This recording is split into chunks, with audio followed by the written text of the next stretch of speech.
তথাপিতো কৃত্ৰিম বানপানী আমাৰ এটা সমস্যা। গুৱাহাটী দক্ষিণ পূব এছিয়াৰ দুৱাৰদলি। সমস্যাৰ সমাধান আমি চেষ্টা কৰিবই লাগিব। সমস্যাৰ পৰা আমি পলাবও নোৱাৰো।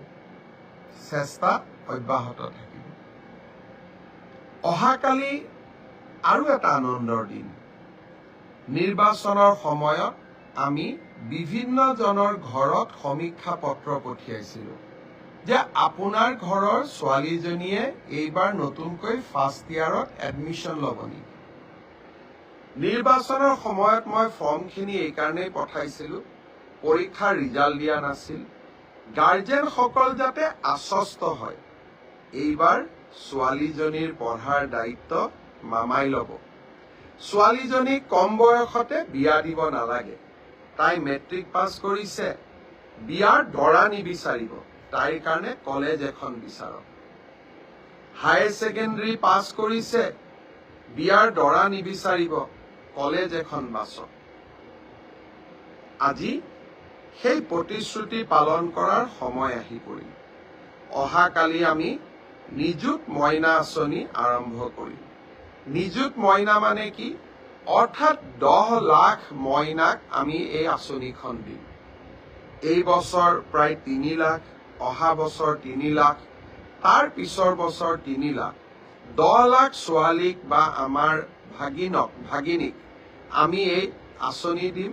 তাৰ পিছত এই আঁচনিখনৰ প্ৰভাৱ আমি বিশ্লেষণ কৰিম। এই আঁচনিখনত কি পাব?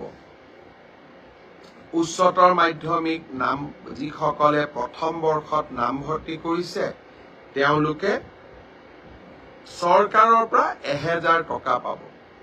উচ্চতৰ মাধ্যমিক দ্বিতীয় বৰ্ষলৈ যেতিয়া উন্নত হ'ব তেতিয়াও পাব। আৰু অহাবাৰ প্ৰথম বৰ্ষত যিসকলে নামভৰ্তি কৰিব তেওঁলোকেও পাব। হায়াৰ ছেকেণ্ডাৰী পাছ কৰি যিসকলে ডিগ্ৰীত নামভৰ্তি কৰিলে তেওঁলোকে 1250 টকা পাব। ছোৱালীসকলে পাব। বিয়া হলে কিন্তু নাপাব, বিয়া নোহোৱা থাকালৈকে পাব। বিয়া হৈ গলেতো আঁচনিখনৰ অৰ্থই নাথাকিব। বাল্য বিবাহটো হৈয়ে গল। কিন্তু বাল্য বিবাহ যাতে হ'ব নালাগে, ছোৱালীজনী যাতে ঘৰৰ অৰ্থনৈতিকভাৱে বোজা হ'ব নালাগে, তাৰ বাবে আমি 1250 টকা প্ৰতি মাহত দিম 10 মাহৰ বাবে। 2 মাহ গৰম বন্ধ থাকে। আৰু বিশ্ববিদ্যালয়ত যদি পঢ়ে 2500 টকা দিম প্ৰত্যেক মাহত। অৱশ্যে বিশ্ববিদ্যালয়ৰ ছাত্ৰীগৰাকী বিবাহিত হলেও আমাৰ সমস্যা নাথাকে। অহাকালি নিযুত মইনা আঁচনিৰ আমি প্ৰপত্ৰ বিতৰণ কৰিম। সাংবাদিক মেল এখনো আছে, তাতে আমি গোটেই আঁচনিখনৰ বিষয়ে বুজাই দিম। মই অসমৰ প্ৰথম বৰ্ষত নামভৰ্তি কৰা সমূহ ভাগিনীক, কন্যা সন্তানসকলক নিযুত মইনাৰ ফৰ্মখন সোনকালে পূৰণ কৰি দিবলৈ আহ্বান জনাম। যিমানে আপোনালোকে সোনকালে ফৰ্মখন ফিল-আপ কৰি দিব, ময়ো সিমানে টকাকেইটা বেংকলৈ পঠাব পাৰিম। 10 অক্টোবৰৰ দিনা প্ৰথম কিস্তি পঠাবৰ বাবে মই মনত ভাবি আছো। যদিহে আপোনালোকৰ পৰা, ভাগিনীহঁতৰ পৰা সহায় আৰু সহযোগিতা পাওঁ। কলেজৰ অধ্যক্ষসকলেও সহযোগিতা কৰিব লাগিব।